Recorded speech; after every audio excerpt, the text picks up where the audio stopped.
To the exams made simple. So we are back with the express and explained section of Indian Express of 11th February. आज का coat है bye Benjamin Franklin, you may delay but time will not, यानी आप टाल सकते हो, आप delay कर सकते हो, समय नहीं करेगा। इसलिए अगर जो चीज़ें सोची हैं वो आज से करना शुरू कर दो। आपको अगर एक्सप्रेस और हिंदू देखना है तो आज के आज अभी के अभी देख डालो, इतना सोचो मत। जितना टाइम सोचने में गवाते हो उतने टाइम में देख के निपटा सकते हो, ठीक है। आज के एडिटोरियल से शुरू करते हैं। And I would like to appreciate, कल कई लोगों ने आंसर्स दिए। For example I read the answers of Swati, Amit and Nikita और शमा, कई लोग ने दिए थे।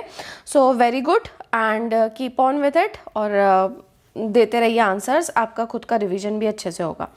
एडिटोरियल से शुरू करते हैं। पहला एडिटोरियल है ह्यूमन्स एग्नी पे। अब ह्यूमन क्या है, एक्चुअली में स्मॉल फार्मर के लिए ये टर्म यूज़ किया जाता था पहले ब्रिटेन में, जो कि खुद का ही लैंड जिनके पास रहता था और खुद ही वहाँ पे कल्टीवेशन करते थे।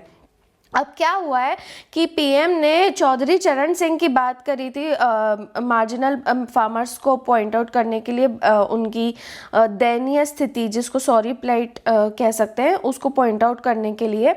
और एक्चुअली में हमारे यहाँ पे जो मार्जिनल फार्मर्स हैं उनके पास में एवरेज, मतलब किनको कहा जाता है मार्जिनल फार्मर्स, जिनके पास में 1 हेक्टेयर से कम लैंड होता है फॉर कल्टीवेशन। तो ऐसे जो फार्मर्स हैं वो 51% थे इन 1970-71, और आज ऐसे मार्जिनल फार्मर्स का जो शेयर है it has crossed 68% according to the last 2015-16 agriculture census. तो ये भी याद रखना, पिछला एग्रीकल्चर सेंसस कब हुआ था, 15-16 में, और उसमें मार्जिनल फार्मर्स का कितना था प्रपोर्शन, 68%। तो पीएम का एक्चुअली में सजेशन ये था कि जो इंडियन एग्रीकल्चर में क्राइसिस है वो छोटे किसान यानी वही ह्यूमन या फिर स्मॉल फार्मर का है, और जो गवर्नमेंट के रिफॉर्म मेजर्स हैं वो इन्हीं स्मॉल होल्डर्स को और ज़्यादा अपलिफ्ट करने के लिए है। लेकिन यहाँ पे ऑथर ने चरण सिंह की जैसे बात करी है, and as quoted by pointed out by Paul R Brass, तो चरण सिंह डिडंट बिलीव कि एग्रीकल्चर पॉलिसी जो है उसका फोकस 1 हेक्टेयर फार्मर पे होना चाहिए, और इनका अगर कहीं पे रिडेम्पशन हो सकता है तो अपलिफ्ट करने में नहीं, बल्कि नॉन फार्म एम्प्लॉयमेंट, खासकर रूरल स्मॉल स्केल और कॉटेज इंडस्ट्रीज़ में इनको एम्प्लॉय करने में हो सकता है। और इनफैक्ट इन्होंने ये भी कहा था कि जो लैंड होल्डिंग होती है उसकी मैक्सिमम सीलिंग 27.5 एकड़ से ज़्यादा नहीं होनी चाहिए, और मिनिमम उसका 2.5 एकर्स होना चाहिए, जिससे प्रॉपर सब्सिस्टेंस भी हो पाए। अब एक मतलब इससे भी अगर कम 2.5 एकड़ से भी कम होगा तो उसमें मतलब गुजारा अकॉर्डिंग टू हिम वो नहीं कर पाएगा, सस्टेन भी नहीं कर पाएगा। और मैक्सिमम सीलिंग क्यों लगाई है, ताकि लार्ज स्केल कैपिटलिस्ट फार्मिंग को प्रिवेंट किया जाए।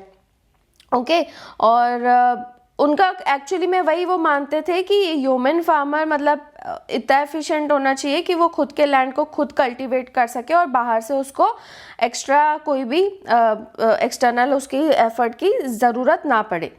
तो आज का जो फार्म क्राइसिस है वो छोटा किसान या फिर ह्यूमन के इम्प्रूवमेंट का नहीं है, लेकिन जो खुद का पीजेंट प्रोप्राइटर माना जाता था उसके इम्प्रूवमेंट का है, ठीक है ना। मतलब कि उसको एक्सटर्नल हेल्प की बहुत ज़्यादा ज़रूरत पड़ रही है, और ये वही मिडिल क्लास है जो अभी एजिटेशन कर रही है, जिन्होंने मतलब 1970 से लेके 4 दशक तक काफ़ी अच्छा परफॉर्म किया है। ओके, तो वही है कि इन्होंने खुद से किया। अब यहाँ पे इन्होंने है ना कई सारे मतलब एक फार्मर का एग्जाम्पल लेके पूरे कॉस्ट वगैरह बताए थे कि आज उसकी प्लाइट क्या है, कि उसको कितना ज़्यादा इनपुट कॉस्ट देना पड़ता है।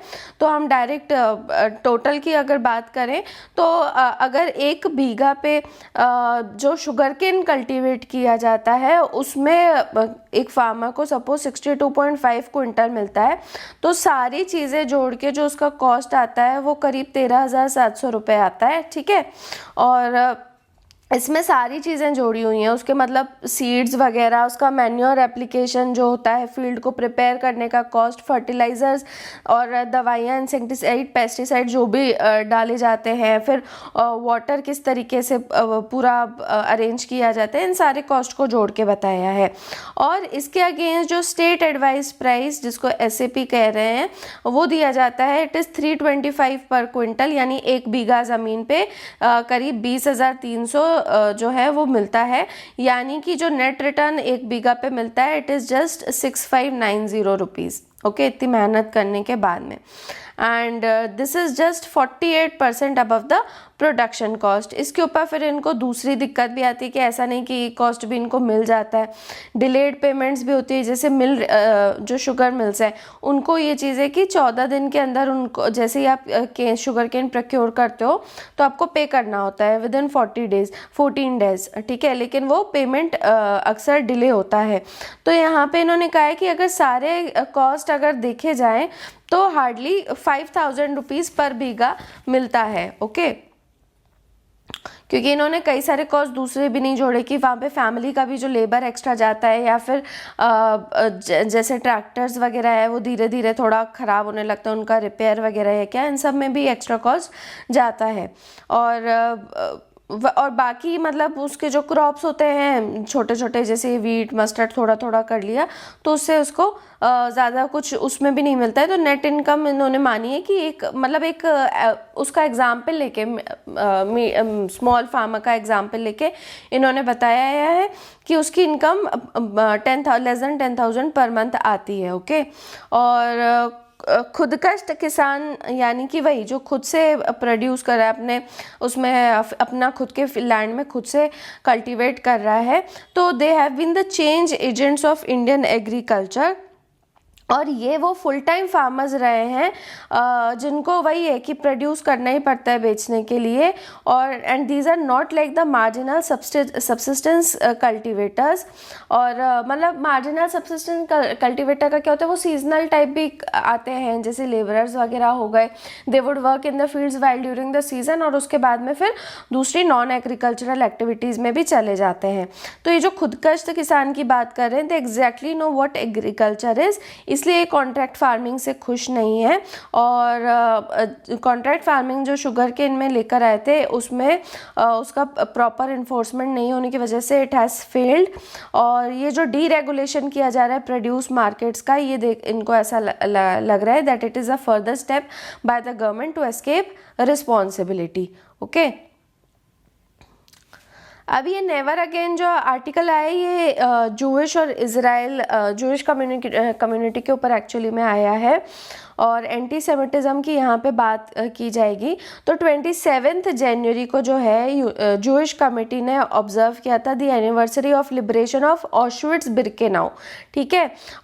ये मतलब सबसे बिगेस्ट डेथ कैंप जो था होलोकॉस्ट के टाइम पे। तो होलोकॉस्ट क्या था, 1941 to 46 में बहुत ज़्यादा मास एग्जीक्यूशन किया जा रहा था। Okay, so this day is marked as the International Day of Commemoration in memory of the victims of the Holocaust. Okay, तो ये मतलब 76 ईयर्स पहले इसी दिन पे 27 जनवरी को ही ये जो सबसे बड़ा डेथ कैंप है उसको हमेशा के लिए लिबरेट किया गया था। और इस इवेंट को अभी इजरायली एम्बेसी ने भी साथ में कमेमोरेट किया। Actually this article is written by an Israeli ambassador. Okay, ये इजरायली एम्बेसडर हैं टू इंडिया, इन्होंने ये आर्टिकल लिखा है। तो ये बता रहे हैं कि इजरायली एम्बेसी ने कैसे वर्चुअली भी इसको सेलिब्रेट किया with its consulates in Mumbai and Bengaluru. और एक ट्रेनिंग प्रोग्राम लॉन्च किया गया था टीचर्स को असिस्ट करने में, ताकि जो ये होलोकॉस्ट एजुकेशन जो का सब्जेक्ट पढ़ाया जाता है वो काफ़ी मतलब उनको जो भी डिफ़िकल्टी आती है उसमें उनको असिस्ट करने में, और ताकि इस सब्जेक्ट को इंडियन स्टूडेंट्स अच्छे से समझ पाएँ, ये सारी चीज़ें इन्होंने वर्चुअली ट्राई करी थी। ओके, तो इन्होंने यहाँ पे बात करी है कि we should not forget the atrocious act जो कि नाजीज ने कमिट किए थे वर्ल्ड वॉर 2 में, और जो सिस्टमैटिक मर्डर उस टाइम पे होलोकॉस्ट में किया गया था जिसको शोआ कहा जाता है। ओके, रिमेंबर शोआ जो है वो होलोकॉस्ट का ही जूइश वर्ड है। Okay, it is the Jewish term for Holocaust. Okay, and this was incomparable, मतलब उसका वही मैग्नीट्यूड वगैरह जितना था वो किसी और चीज़ से कंपेयर नहीं किया जा सकता। और 6 मिलियन जूस को उस टाइम पे स्लॉटर किया गया था। और after 3 centuries also, 3/4 of a century also, जो ये एंटीसेमिटिज्म की आइडियोलॉजी है जिसकी वजह से होलोकॉस्ट हुआ था, ये अभी भी पूरी तरीके से वैनिश नहीं हुई है। और आज भी कई जगहों पे जूइश कम्युनिटीज़ जो हैं उनको टारगेट किया जाता है, खासकर यूरोप, यूएस वगैरह में। तो अब इन्होंने बताया कि एंटीसेमिटिज्म क्या है। तो इन्होंने कहा कि इसको है ना IHRA जो अलायंस है उसके टर्म्स में डिफाइन करना ज़रूरी है। IHRA अलायंस क्या, इंटरनेशनल होलोकॉस्ट रिमेम्बरेंस अलायंस, ये अकेला ऐसा इंटरगवर्नमेंटल ऑर्गेनाइजेशन है जो कि होलोकॉस्ट रिलेटेड इशूज़ पे फोकस करता है। और इसी को पहले ITF यानी कि task force for international cooperation on Holocaust education, remembrance and research नाम से भी जाना जाता था। और इसमें सारी गवर्नमेंट्स और एक्सपर्ट्स जो हैं वो साथ में आते हैं, वही होलोकॉस्ट की एजुकेशन को और ज़्यादा प्रमोट करने के लिए, उसमें रिसर्च बढ़ाने के लिए।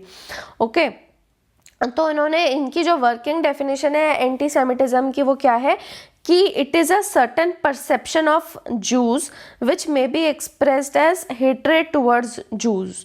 ओके, तो ये एक पर्टिकुलर एंटीसेमिटिज्म क्या है, एक परसेप्शन है जो कि ये एक्सप्रेस करता है कि हेट्रेड जो होती है जूस के अगेंस्ट, उसको रिप्रेजेंट करने के लिए इस वर्ड का यूज़ किया जाता है। और rhetorical and physical manifestation, rhetorical मतलब भले बोलने या लिखने वाले हों, या फिर फिजिकल मैनिफेस्टेशन जो एंटीसेमिटिज्म के, वो जूइश या नॉन जूइश इंडिविजुअल्स के अगेंस्ट हो सकते हैं, या उनकी प्रॉपर्टी, उनके कम्युनिटी, इंस्टीट्यूशंस और रिलीजियस फैसिलिटीज़ की तरफ भी हो सकते हैं। तो ऐसे एंटीसेमिटिज्म के जो मैनिफेस्टेशंस होते हैं वो इज़राइल स्टेट को भी टारगेट कर सकते हैं। और अभी जैसे आपको पता है इज़राइल एम्बेसी के सामने अभी ब्लास्ट भी हुआ था, तो इसलिए माइट बी पॉसिबल कि आर्टिकल उस वजह से लिखा गया हो। और Israel is seen as a state, as a conceived as a Jewish collectivity, जो ये नेशन माना जाता है वो जूइश कलेक्टिविटी का ही माना जाता है। एंड जो वही है कि क्रिटिसिज्म जो इज़राइल के अगेंस्ट होता है और उसी के अगर वो वैसा ही है जैसे दूसरी कंट्री के अगेंस्ट होता है, तो उसको आप एंटीसेमिटिक नहीं कह सकते हैं। और इसमें मतलब वही है कि जूइश लोगों के खिलाफ होता है तभी उसको एंटीसेमिटिक कहा जाता है। ओके, और एंटीसेमिटिज्म में अक्सर ये चार्ज आता है जूइश के ऊपर कि ये उन लोग कंस्पायर कर रहे हैं ह्यूमैनिटी को हार्म करने का। And it is often use to blame Jews for why things go wrong. Okay, और ये जो डेफिनेशन है इसको अडॉप्ट किया गया था 2016 में। तो दैट वाज अबाउट एंटीसेमिटिज्म। अब यहाँ पे न्यू अमेरिका के ऊपर आया है बाइडेन प्रेसिडेंसी के ऊपर। तो क्या क्या रिफॉर्म्स उनके रेन में एक्सपेक्ट किए जा सकते हैं और क्या हो रहे हैं उसके ऊपर ये आर्टिकल है। और ये शायद इस तरीके का आर्टिकल दूसरी या तीसरी बार है with in a month, so that's why it becomes important also. Obviously America का जितना होल्ड है पूरे ऑल ओवर द वर्ल्ड में, तो इसलिए ये सारी चीज़ें उनका मतलब क्या इंक्लिनेशन हो सकता है, उससे कैसे रिलेशंस डेवलप हो सकते हैं, वो चीज़ें समझने में ज़रूरी होता है। ओके, तो उन्होंने अपने कैंपेन के टाइम पे बाइडेन ने सबसे प्रोग्रेसिव आज तक की डोमेस्टिक पॉलिसी बताई थी, जिसमें उन्होंने 5 एरियाज़ पे मतलब माना जा रहा है कि वो डिफ़र करेंगे from Trump administration: Covid, climate, immigration, taxes and racial equity. तो एक एक चीज़ देख लेते हैं और उसके बाद में इंटरनेशनल रिलेशन भी इनके कैसे कैसे रहेंगे बाकी कंट्रीज़ के साथ में, वो भी देख लेते हैं। तो कोविड से रिलेटेड ऑलरेडी 15 ऑर्डर्स ये इशू कर चुके हैं, जैसे कि टेस्टिंग कैपेसिटी को एक्सपैंड करना, इंटरनेशनल ट्रैवल रिस्ट्रिक्शंस को दोबारा लगाना, और मास्क वगैरह इन्होंने ज़रूरी कर दिया प्लेन्स, ट्रेन्स में और फेडरल बिल्डिंग्स में। और साथ में डिफेंस प्रोटेक्शन एक्ट को भी इन्वोक किया है to allow federal government to directly produce की सप्लाईज। ठीक है, और इसके अलावा इन्होंने 1.9 ट्रिलियन डॉलर का रिलीफ पैकेज भी पुश किया है। क्लाइमेट का अगर देखें तो इनकी काफ़ी एम्बिशियस और फास्ट पेस्ड स्ट्रेटजी है, और जैसे इन्होंने कहा है कि 2035 तक कार्बन फ्री पावर ग्रिड बनाई जाएगी, और उसके अलावा cross border climate adjustment agreement किया जाएगा।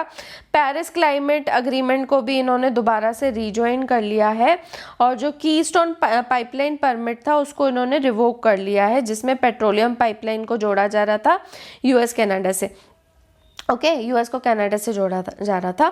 इमिग्रेशन में उन्होंने अपने प्रेडिसेसर से थोड़ा अलग स्टैंस लेने की कोशिश करी है, इंक्लूडिंग बराक ओबामा, क्योंकि Obama was also was criticised for record high deportations. उनके टाइम पे काफ़ी डिपोर्टेशंस हुए थे, तो उन्होंने डाका प्रोग्राम जो है उसको फोर्टिफाई किया है। सबसे पहले मैं आपको बता दूं ये डाका प्रोग्राम, DACA प्रोग्राम क्या है।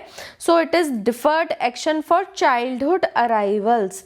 Deferred action for childhood arrivals ये एक यूएस की इमिग्रेशन पॉलिसी है, जिसमें ऐसे लोग जिनका अनलॉफुल प्रेजेंस है, अनलॉफुल प्रेजेंस है मतलब वहाँ पे वो वहाँ के सिटीजन्स नहीं है, और कोई उनके पास में ऐसा डॉक्यूमेंट भी नहीं है कि which makes them eligible to stay in US. और वही था कि इनको इमिग्रेशन के थ्रू या माइग्रेशन के टाइम पे इनको यूएस में लाया गया था एज चिल्ड्रन। और इस प्रोग्राम में क्या होता है डिफर्ड एक्शन में, कि आपको रिन्यूएबल 2 ईयर पीरियड मिलता है of deferred action from deportation. आपको डिपोर्ट अभी नहीं किया जाएगा, 2 साल का आपको एक्स्ट्रा टाइम दिया जाता है, ताकि आप इसलिए एलिजिबल बन सको कि आपको एक वहाँ पे यूएस में काम करने के लिए वर्क परमिट मिल जाए। तो इन्होंने इस डाका प्रोग्राम को फोर्टिफाई करने की कोशिश करी है। और इसके अलावा जो ट्रम्प एडमिनिस्ट्रेशन का एक्सट्रीम इमिग्रेशन इन्फोर्समेंट पॉलिसी थी, इसको रिवर्स करने का ट्राई किया है, और सेंसस ब्यूरो को भी कहा है कि नॉन सिटीजन्स जो हैं उनको इंक्लूड किया जाए। और मुस्लिम बैन जो ट्रम्प ने लगाया था कुछ कंट्रीज़ के against, okay you can tell me किन कंट्रीज़ के अगेंस्ट ट्रम्प का मुस्लिम बैन लगाया हुआ था, तो उसको भी रिवर्स करने की कोशिश करी है। और ट्रम्प जो बॉर्डर वॉल बना रहे थे उसके लिए जो फंड उन्होंने मतलब अप्रूव कराया था, डिक्लेरेशन ऑफ इमरजेंसी का अप्रूव हुआ नहीं था, उन्होंने ये वही था कि फंडिंग के लिए बनाया था, तो उसको भी इन्होंने टर्मिनेट कर दिया है। और इसके अलावा इन्होंने इमिग्रेशन बिल भी एक अनवेल किया है, जिससे करीब 11 मिलियन लोग जो हैं उनको सिटीजनशिप मिल सकती है। टैक्सेस के ऊपर अभी इन्होंने कुछ ज़्यादा अभी वर्क नहीं किया है, लेकिन ये माना जा रहा है कि वो जो टॉप इनकम टैक्स रेट है उसको और ज़्यादा बढ़ाने की करेंगे, और जो लॉन्ग टर्म कैपिटल गेन्स है उसके ऊपर भी टैक्स बढ़ाएंगे, और कॉर्पोरेट टैक्स रेट्स भी इंक्रीज़ करेंगे। रेशियल इक्विटी में तो इनका ज़्यादा कंपैशनेट रिटोरिक रहा है, और ख़ासकर जब वो इलेक्शंस के टाइम पे जब कैंपेनिंग कर रहे थे तो इनको काफ़ी क्रूशियल अफ्रीकन अमेरिकन सपोर्ट भी मिला था। और जॉर्ज फ्लॉयड की जो डेथ हुई थी लास्ट ईयर, उसके बाद में मतलब वही है कि he is expected to focus on police reform. इस केस के बारे में आप पढ़ सकते हैं जॉर्ज फ्लॉयड के बारे में।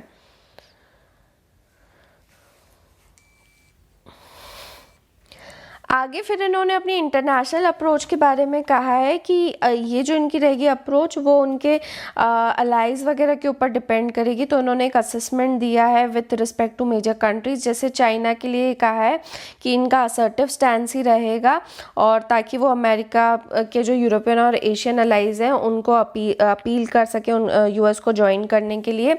और and he would try to limit Chinese advances, और ज़्यादा बस वो उनके साथ में जो टेक्नोलॉजी और कम्युनिकेशन और फार्मास्यूटिकल्स की जैसी चीज़ें हैं उसी में केवल कोलैबोरेट करेंगे।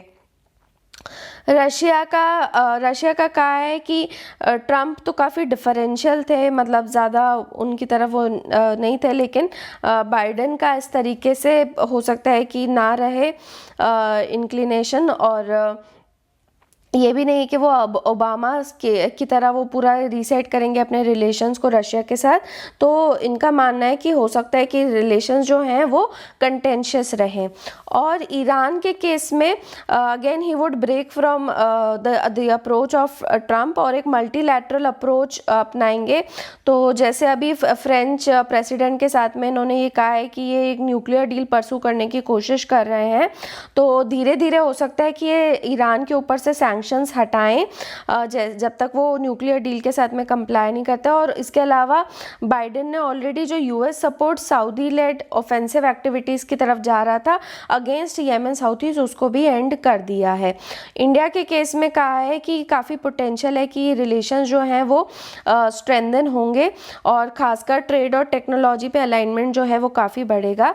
तो यूएस जो है it sees India as a counter balance to China as a part of Quad. Quad is मतलब एक तरीके का माना जाता है कि countries that are against China. लेकिन इनको जो वहाँ की डेमोक्रेटिक पार्टी है वहाँ से हो सकता है कि प्रेशर आए which sees human rights abuses in India. उनको लगता है इंडिया में बहुत ज़्यादा होता है, लेकिन अब वही है कि उनकी जैसे अब इमिग्रेशन पॉलिसी है वो खासकर हमारे टेक जो टैलेंट्स हैं उनके लिए काफ़ी ज़्यादा सूटेबल रहेगी। और ट्रेड के बारे में क्या कहा है कि बाइडेन ज़्यादा प्रोटेक्शनिस्ट रहेंगे और उनकी वही पहले भी वो बता चुके हैं कि वर्कर सेंटर्ड ट्रेड पॉलिसी रहेगी और इंस्टेड ऑफ कि वो मार्केट्स ओपन करें फॉर अमेरिकन कॉरपोरेशंस या फिर आईपी राइट सिक्योर करने के लिए। और इन सब इमीडिएट चैलेंजेस के बाद में उनका मतलब जो फोकस रहेगा it would be to begin the process of uniting America. ठीक है, अब यहाँ पे एक विवेक देब्रॉय का आर्टिकल आया है नेशनल रेल प्लान से रिलेटेड, तो रेल बजट के ऊपर खासकर मेनली आया है। तो आपके लिए ये क्वेश्चन है आज का, आप you have to answer, you have to tell me कि रेल बजट जो है, रेलवे बजट जो है, इसको कब फर्स्ट टाइम मर्ज किया गया था, फर्स्ट टाइम इसको कब मर्ज किया गया था विद जनरल बजट। ओके, फिर इज और एंड वाई, फर्स्ट टाइम जब मर्ज किया गया था एंड वाई, और इसके बाद में आपको बताना है कि अब इसको कब अलग किया गया था, when and why was it separated again. Okay, I आज दी अदर वे राउंड। आपको बताना है कि पहली बार सेपरेट कब किया गया था और उसके बाद में फिर कब उसको वापस मर्ज कर दिया गया। ओके, अब यहाँ पे जो आया है बेसिकली यूनियन बजट के पॉइंट्स को तो हमने काफ़ी ज़्यादा पढ़ लिया है, लेकिन इन्होंने बताया है कि रेल बजट के ऊपर काफ़ी ज़्यादा चीज़ें नहीं डिस्कस की गई हैं। तो मेन जो पॉइंट्स है वो उन्होंने यहाँ बता दिए, हम बस वो पॉइंट्स देखेंगे। सबसे पहली बात इन्होंने बताया कि एक नेशनल रेल प्लान की बात की गई है फॉर 2030। दूसरा वेस्टर्न डेडिकेटेड फ्राइट कॉरिडोर जो है और ईस्टर्न डेडिकेटेड फ्राइट कॉरिडोर, इसको जून 22 तक किया जाएगा कमीशन। और इसके कुछ पार्ट्स जो रहेंगे वो पीपीपी मोड यानी पब्लिक प्राइवेट पार्टनरशिप मोड में रहेंगे। तीसरा इन्होंने कहा एक ईस्ट कोस्ट कॉरिडोर, एक east west corridor. East coast corridor कहाँ से कहाँ तक होगा, खड़गपुर से विजयवाड़ा तक, और ईस्ट वेस्ट कॉरिडोर जो है वो भूसावल से खड़गपुर या दांकुनी तक जाएगा, और नॉर्थ साउथ कॉरिडोर जो इटारसी से विजयवाड़ा तक जाएगा। ओके, तो ये भी एस्टैब्लिश किए जाएंगे। इसके अलावा जो भी ब्रॉड गेज रूट्स हैं उनको इलेक्ट्रीफाई किया जाएगा बाय 2023। एंड फिफ्थ जो चीज़ की गई है बजट में, that is there will be safety and passenger amenity measures. Okay, बस यही पॉइंट्स आपको मुझे बताने थे।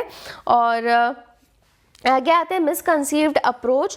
तो medical termination of pregnancy bill जो आया था उसके ऊपर ये आर्टिकल है। तो ये अभी जो बिल है लोकसभा में पास हुआ है, लेकिन अभी राज्यसभा में इसको कंसिडरेशन के लिए लाया जा रहा है। अब इस एक्ट में क्या कहा है कि दे would be setting up of medical board. Medical board बनाया जाएगा हर स्टेट और हर यूनियन टेरिटरी में। ओके, तो इसको इन्होंने कहा है कि it is a draconian suggestion और ड्रैकोनियन मेडिकल बोर्ड्स। अब क्यों का है वो आगे देखेंगे, क्योंकि इसमें कुछ फ्लॉज है। वैसे अब ये जो मेडिकल बोर्ड होगा इसमें कुछ स्पेशलिस्ट रहेंगे, जैसे कि एक गायनेकोलॉजिस्ट होना चाहिए, एक पीडियाट्रिशियन होना चाहिए, रेडियोलॉजिस्ट और सोनोलॉजिस्ट होना चाहिए, या फिर ऐसे कोई दूसरे मेंबर्स जो कि स्टेट या यूटी प्रपोज करे। ये मतलब ये तो होने चाहिए, इसके अलावा और दूसरे भी आप सजेस्ट कर सकते हो, मतलब स्टेट या यूटी सजेस्ट कर सकते हो। ओके, और ये बोर्ड का काम क्या रहेगा? They would be responsible for diagnosing substantial fetal abnormalities. क्या होता है कि कई बार ड्यूरिंग द प्रेगनेंसी ऐसी एबनॉर्मेलिटीज़ आती हैं जिसकी वजह से उस प्रेगनेंसी का टर्मिनेशन या फिर अबॉर्शन करना होता है।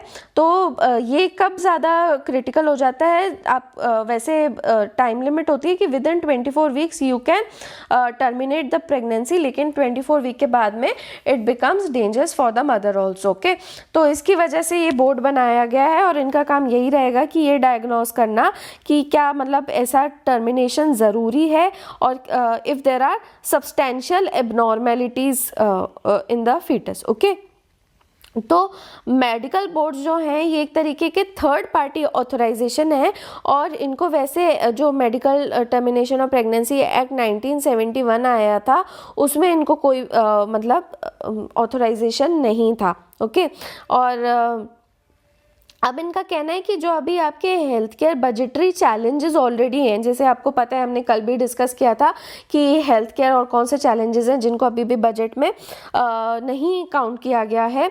तो ऐसे में ऐसा इंफ्रास्ट्रक्चर सेटअप करना पूरी कंट्री में मेडिकल टर्मिनेशन को रेगुलेट करने के लिए वो फाइनेंशियली अनसाउंड और एक तरीके से इम्पॉसिबल है। ओके, और अगर सेटअप हो भी जाते हैं तो उसकी एक्सेसिबिलिटी जो रहेगी खासकर रूरल एरियाज वालों के लिए बहुत बड़ा चैलेंज हो जाएगी। और इसके अलावा क्या होगा कि जो लोग रहेंगे उनको मल्टीपल इन्वेजिव एग्जामिनेशंस फेस करने पड़ेंगे, ये ताकि ये डिटर्मिन किया जा सके कि प्रेगनेंसी को टर्मिनेट करना है कि नहीं। So this is a violation of their right to privacy and dignity. ठीक है ना, अब इतने लोगों का आपने बोर्ड तो बना दिया है, तो ऐसा थोड़ी है कि एक बार उनका बोर्ड का गायनेक, फिर पीडियाट्रिशियन, फिर रेडियोलॉजिस्ट एक एक करके इन्वेजिव टेक्नोलॉजी यूज करें, राइट। और इसके अलावा इनको एक ब्यूरोक्रेटिक वेब ऑफ ऑथराइजेशन को भी नेविगेट करना पड़ेगा, जिसकी वजह से और ज़्यादा डिले होंगे and it would impede the access to safe और लीगल अबॉर्शन सर्विस। ओके, और इन्होंने कहा है कि हेल्थ केयर में ऑलरेडी कई ज़्यादा प्रॉब्लम है विमेन को खासकर जैसे फेस करनी पड़ती हैं, और इन्होंने एग्जांपल दिया है कि 17.4% जैसे विमेन हैं from lowest quintile Mumbai slums की, तो उनको मतलब अपने मैटरनल केयर को भी वो जो फाइनेंस था उसका भी उनको पैसे बोरो करने पड़े थे, they had to borrow the money. तो वही है कि इसमें भी बहुत ज़्यादा आउट ऑफ पॉकेट एक्सपेंडिचर जाता है। ओके, और अभी जो गवर्नमेंट का ये एजेंडा है हेल्थ केयर को प्राइवेटाइज किया जाए, वो एक तरीके से आप हॉस्पिटल्स को इंडस्ट्री में कन्वर्ट कर रहे हो, और स्टेट जो है वो बस एक परचेजर बन जाएगा as a consumer good health care का। ओके, तो गवर्नमेंट ने वही है कि प्रेफर किया है कि प्राइवेट प्लेयर्स को इंसेंटिवाइज किया जाए कि वो सेटअप करें और अपनी सर्विसेज ऑफर करें। इसकी जगह आपको वैसा इंफ्रास्ट्रक्चरल और प्रोफेशनल कैपेसिटी को बिल्ड करना चाहिए था। और ये इन्होंने यही कहा कि अगर ये प्राइवेटाइजेशन हो जाता है तो इसके काफ़ी ज़्यादा कैटास्ट्रोफिक कॉन्सिक्वेंसेस हो सकते हैं, क्योंकि उनका मेन क्या रहेगा, उनका मेन मोटिव यही रहेगा कि किसी तरीके से प्रॉफिट आए, तो they will prioritize profit over health. और एंड उनके पास में कोई भी रीज़न नहीं है कि वो वल्नरेबल या मार्जिनलाइज सेक्शन को केटर करें। तो एक तरीके से वो नॉन अकाउंटेबल हो जाएंगे टू स्टेट अथॉरिटीज़, मतलब अगर प्राइवेटाइजेशन हो जाता है। और खासकर जो अफोर्डेबिलिटी और ट्रांसपेरेंसी में होना चाहिए हेल्थ केयर को, वो और ज़्यादा मतलब वही है कि उनका काम वही हो जाएगा, प्रॉफिट अर्निंग ही रह जाएगा। फाइन। इसके अलावा हेल्थ इंश्योरेंस भी एक प्रॉब्लम है, ये चीज़ भी हम अपने एडिटोरियल्स में कई बार इन लोग ने फोकस की है। जैसे NSSO का भी 75th रिपोर्ट आई थी, उसमें यही था कि less than 20% of the population is covered by the health insurance in India. Okay, तो अभी जो हेल्थ केयर सिस्टम है वो बहुत ज़्यादा इनएडिक्वेट है, ज़्यादा लोग, ज़्यादा हेल्थ केयर प्रोफेशनल्स नहीं हैं। एंड नेशनल हेल्थ प्रोफाइल 2017 के अकॉर्डिंग इंडिया में केवल एक डॉक्टर रहता है for 10,200 people in public sector. तो सोचो 1:10,000 का लगभग रेशो है।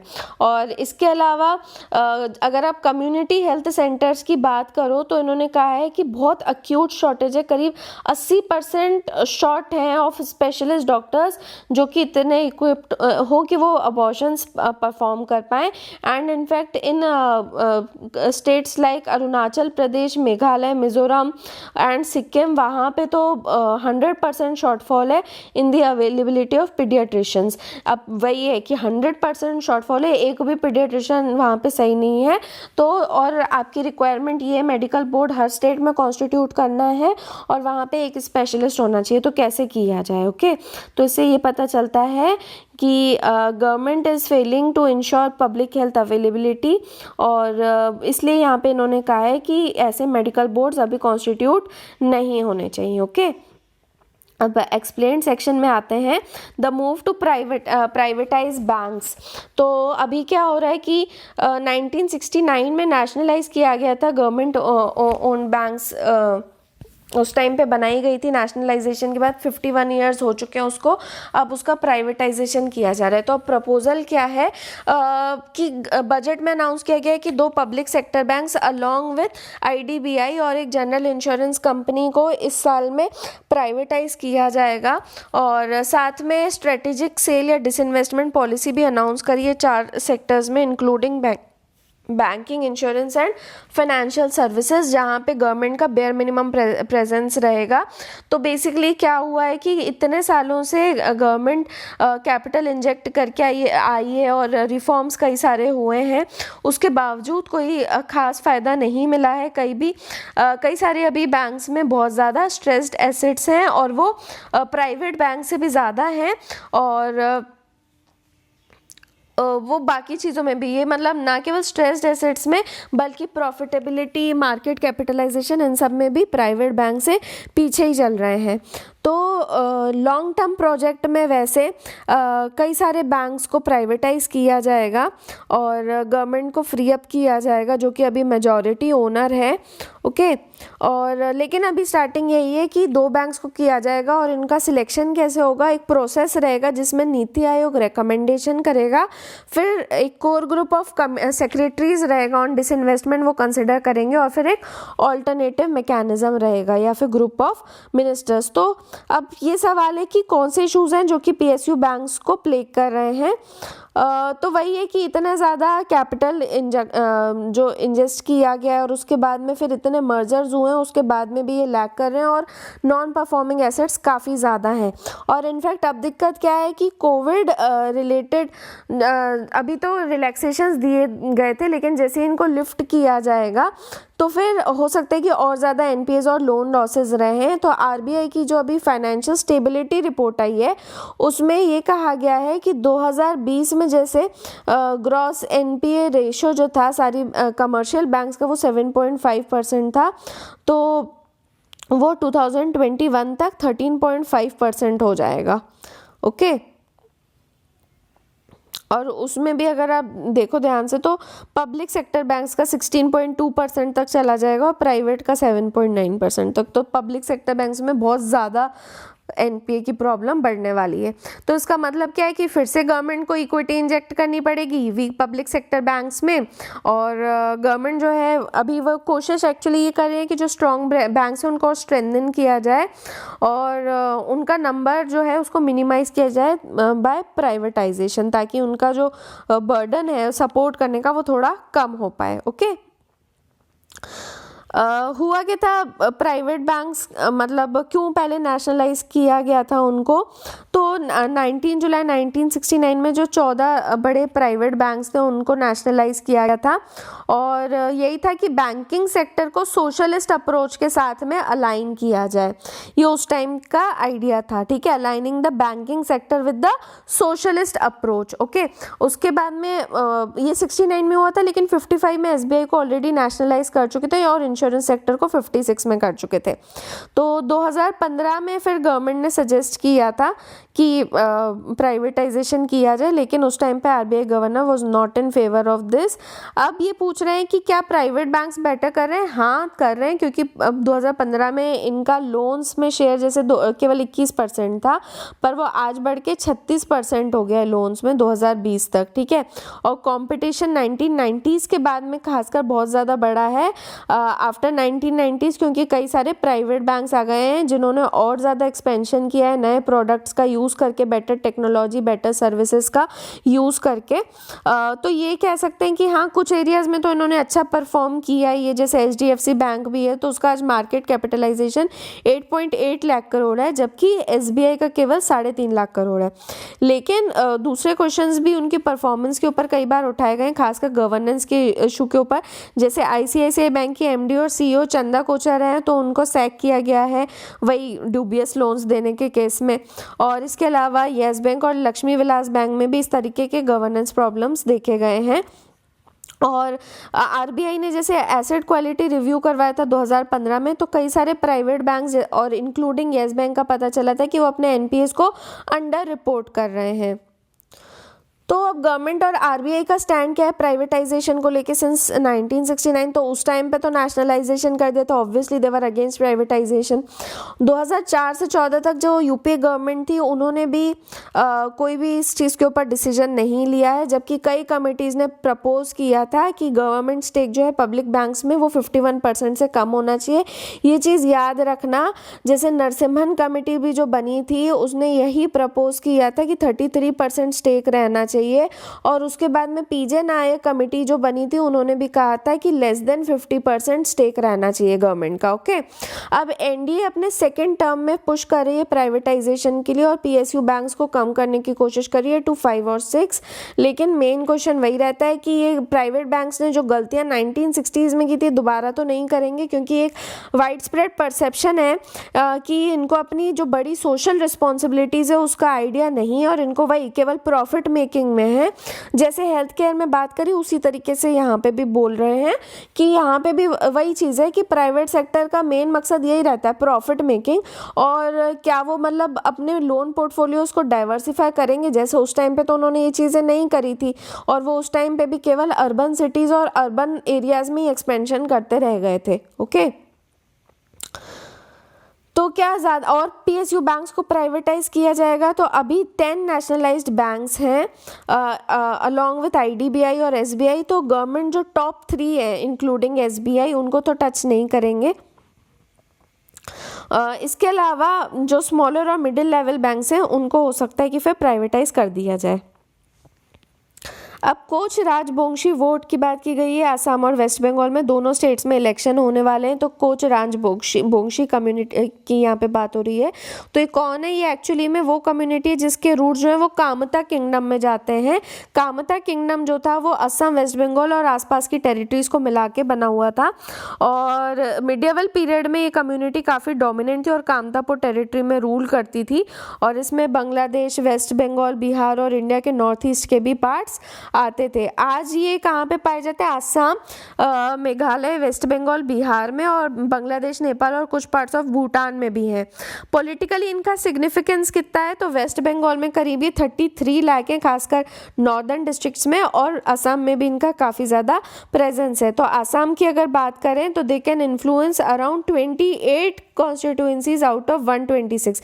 ये नंबर ऑफ कॉन्स्टिट्यूएंसीज याद रखिएगा। कई बार स्टेट पीसीएस के जो आपके इंटरव्यूज होते हैं तो कई बार उसमें डायरेक्ट पूछ लेते हैं कि कहाँ होने वाले इलेक्शन और कितनी मतलब सीट्स वगैरह हर स्टेट में कितनी है।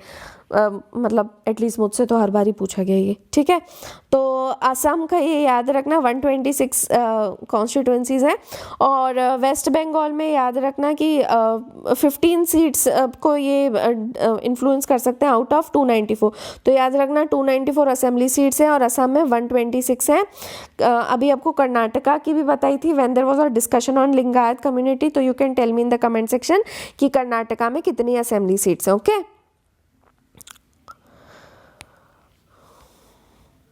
अब इनके इश्यूज़ क्या हैं मेजरली, तो कई सारी ऑर्गेनाइजेशंस जो उस कम्युनिटी को रिप्रेजेंट करती हैं वो ज़्यादातर वेस्ट बंगाल में है, तो उनका ये डिमांड है कि एक अलग से कामतापुर स्टेट बनाया जाए जिसमें नॉर्थ बंगाल और पार्ट्स ऑफ लोअर आसाम हो, और इसके अलावा एक मिलिटेंट आउटफिट भी है, कामतापुर लिबरेशन ऑर्गेनाइजेशन। ओके, तो इसलिए ये कम्युनिटी को वो करने की कोशिश कर रहे हैं। तो अलग अलग पार्टीज़ कैसे ट्राई कर रही हैं, तो वेस्ट बंगाल की जो गवर्नमेंट है अभी वहाँ पे ममता बनर्जी ने अनाउंस किया है कि 3 नए पुलिस बटालियन बनाए जाएंगे इंक्लूडिंग नारायणी इन कूच बिहार।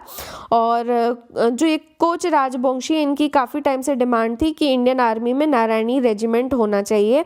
सेंटर ने अलग से जो एक इस कम्युनिटी के रिटायर्ड टीचर हैं धर्मा नारायण वर्मा, उनको पद्मश्री दिया है। और आसाम ने लास्ट ईयर आसाम की गवर्नमेंट ने कामतापुर ऑटोनॉमस काउंसिल बनाया था जिसमें ज़्यादातर कोच राजवंशी विलेजेस थे। ओके, और अभी एसटी स्टेटस भी दी जाने की बात कर रही है along with 5 other communities in Assam. Total 6 communities को, जिसमें कोच राजवंशी भी है, तो it is still in the pipeline. ठीक है, so that was all from today. I hope आपको डिस्कशन अच्छा लगा होगा। देन प्लीज़ लाइक, शेयर, और जो क्वेश्चंस पूछे उनको ज़रूर उनके ऊपर आंसर्स दीजिए कमेंट सेक्शन में, and do subscribe to our channel. Thanks for watching and have a nice day.